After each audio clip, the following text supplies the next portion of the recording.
গণেশায় নমঃ, গণেশায় নমঃ, গণেশায় নমঃ, গণেশায় নমঃ।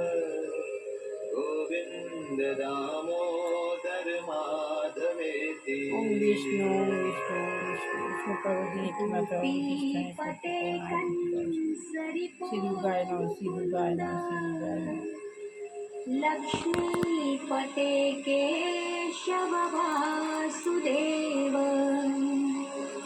जिह्वे पिबस्वामृतमेतदेव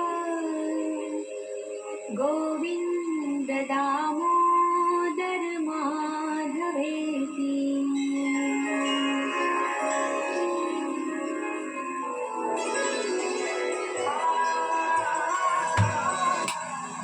Recharge mantra with Vishal Sethia and Brahma Kumari Sister Shreya. Only on Mirchi. It's hot. हमें हमेशा हमारे अपनों को वैल्यूड फील करवाना चाहिए। नमस्कार, आप सुन रहे हैं मिर्ची रिचार्ज मंत्र मेरे यानी विशाल सेठिया के साथ, और मेरे साथ है ब्रह्म कुमारी सिस्टर श्रेया। बहुत खूबसूरत बात आपने कही कि ये बहुत बोलना और याद दिलाना फिल्म जरूरी कि वो गए नहीं मरे नहीं। और आनंद फिल्म में जो आखिरी डायलॉग है जो बहुत खूबसूरत राइटर ने लिखा है, बच्चन साहब कहते हैं जब राजेश खन्ना पास हुए कि आनंद मरा नहीं करते। तो ये बहुत खूबसूरत बात है क्योंकि वो भी is about celebrating the life of the person और उन सारी चीज़ों को याद रखें जो मोहब्बत देखे गए, खुशियाँ जो देखे गए, जो पल हैं, जो मोमेंट्स हैं, instead of going in loss. Another thing that I feel is, sometimes during prayer meetings, हम किसी के बारे में बहुत अच्छी बातें याद करते हैं और सुनाते भी हैं। हमें वो चीज़ें जब वो है तो भी करनी चाहिए। नमस्कार गाइस, हम सबके पास इतना कुछ होता है कहने के लिए उनके अच्छाई के बारे में, गुरुदेव जी का कुछ उनके बारे में, उनके सहयोग, पर हमने कभी वो बातें उनको नहीं कही होती और फिर हमें थोड़ा सा रिग्रेट भी रहता है। गुरु गीता गीता गुरु गुरु गीता गीता हमारे गुरु संग ऐसा कुछ बर्थडे था और क्या गिफ्ट वो को तो उन्होंने बैठ करके एक लेटर लिखा for all those things he was thankful. Om माँ सरस्वती नमः, माँ सरस्वती नमः। যেখানে মা সরস্বতী সেখানে মা লক্ষ্মী লক্ষ্মীদের পায়ে Lakshmi. He was like so overwhelmed and I really liked it. ऐसे पढ़ने के बाद हम उनके लिए कितना कुछ बोलते हैं लेकिन जीते जी हम उस व्यक्ति को रियलाइज करें कि आपने हमारे लिए कितना कुछ किया है, तो वो भी एक बड़ा गिफ्ट उनके लिए।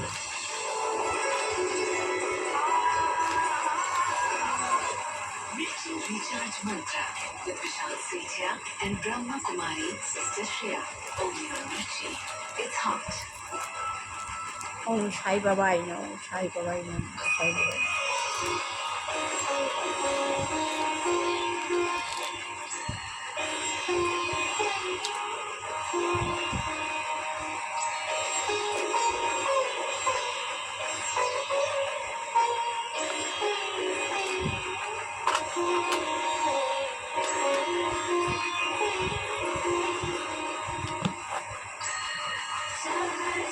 আমি আত্মজ্ঞান লাভের পন্থা বইটা পড়ছি, সবাইকেই আত্মজ্ঞান লাভ হতে হবে।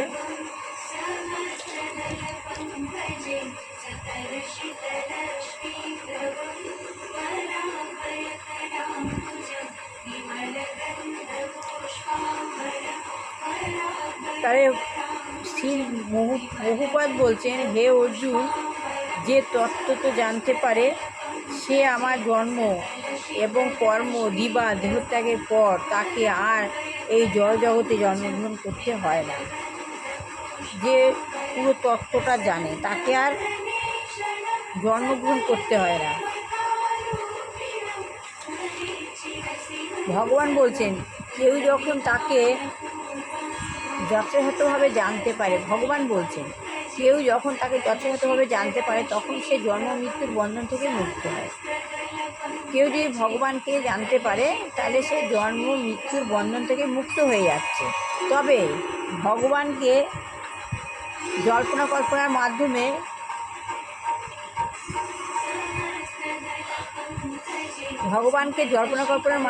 জানা যায় না, সেটা সম্ভব নয়। ভগবানকে কখনো জল্পনা কল্পনার মাধ্যমে জানা যায়, সেটা সম্ভব নয়। ভগবানকে জানতে হলে প্রথমে ভগবত ভক্তির স্তরে অধিষ্ঠিত হতে হবে। তাহলে ভগবানকে জানতে হলে কী করতে হবে? প্রথমে ভগবত ভক্তি ভগবদ গীতা যে, সেই ভগবদ গীতার ভক্তির স্তরে অধিষ্ঠিত হতে হবে।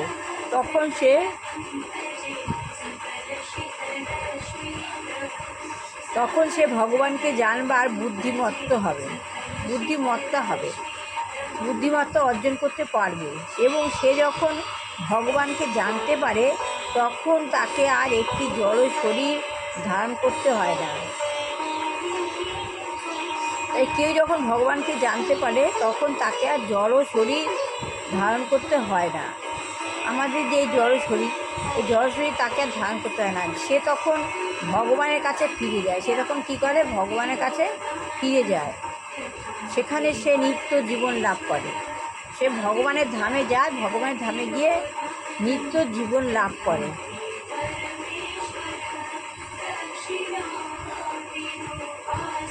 তখন আর দেহান্তর হয় না। তখন তার এক দেহ থেকে আরেক দেহ আমরা ধারণ করি। তো যেমন আমাদের দেহটা খোলস, আত্মা দেহ পুরনো হয়ে যায়, পুরনো দেহকে ছেড়ে দিয়ে আত্মা নতুন দেহ ধারণ করে। কিন্তু কেউ যদি এই জড় শরীর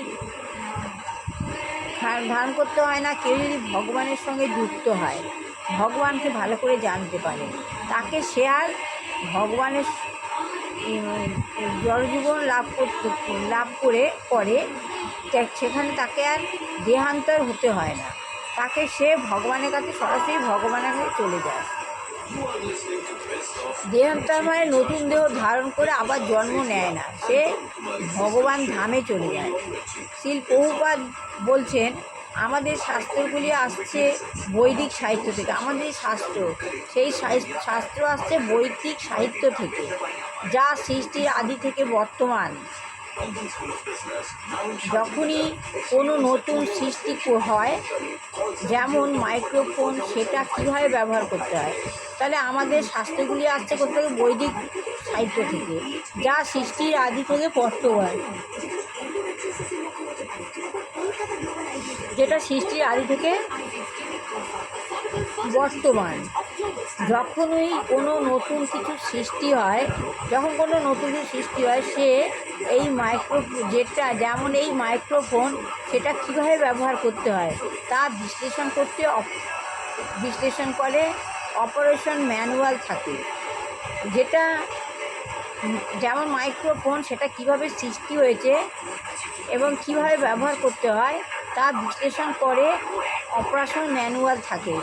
ওর একটা অপারেশন ম্যানুয়াল থাকে, এক বুক থাকে। সেই বুক থেকে সেটা ব্যবহার করতে হয় কীভাবে কী করতে হয় সেটা বিশ্লেষণ করা থাকে। তাই নয় কি? মাইকসন রবিনসন, হ্যাঁ সেটাই ঠিক। মাইকসন রবিনসন বলতে হ্যাঁ সেটাই ঠিক।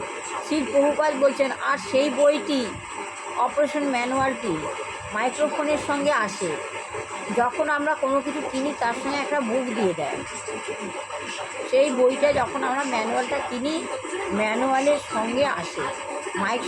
মাইক্রোভিশন বলছে হ্যাঁ, শ্রীল প্রভুপাদ তেমনই বৈদিক শাস্ত্র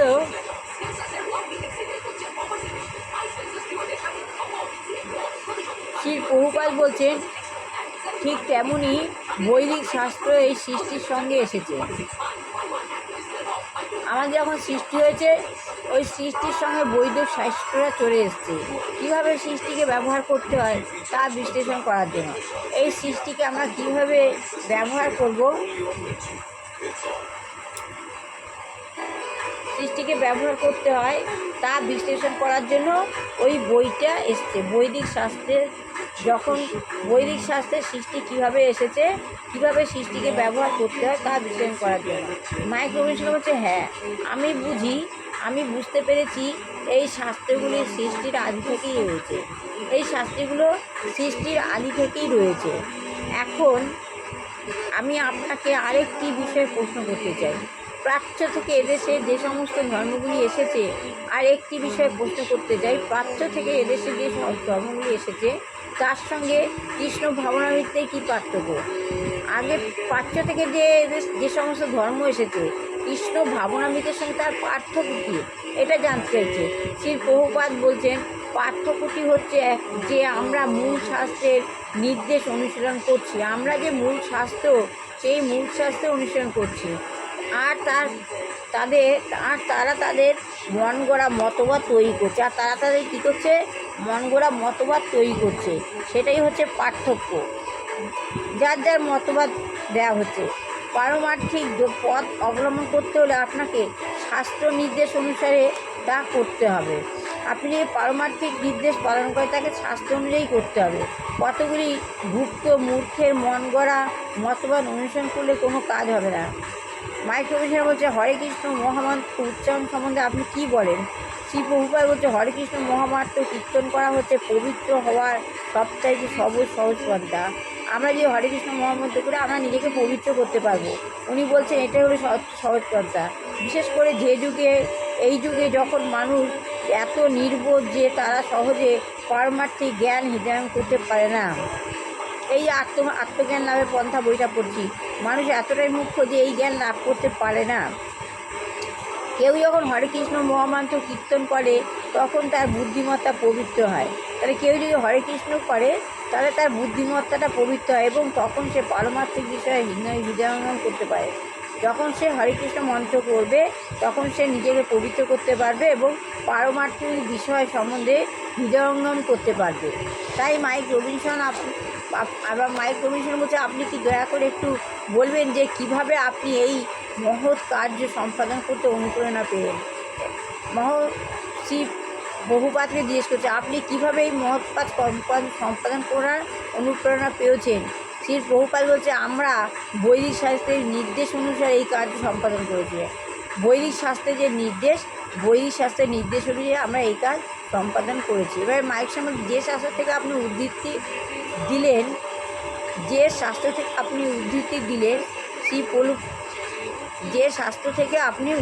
দিলেন এই শাস্ত্র সম্বন্ধে জানতে চাইছে। এবারে আমি আগামীকাল এই শাস্ত্র সম্বন্ধে জানাবো। আমি আর গীতা পড়ছি না, আত্মজ্ঞান লাভের পন্থা বইটা পড়ছি, এটা জানা সবার একান্ত প্রয়োজন।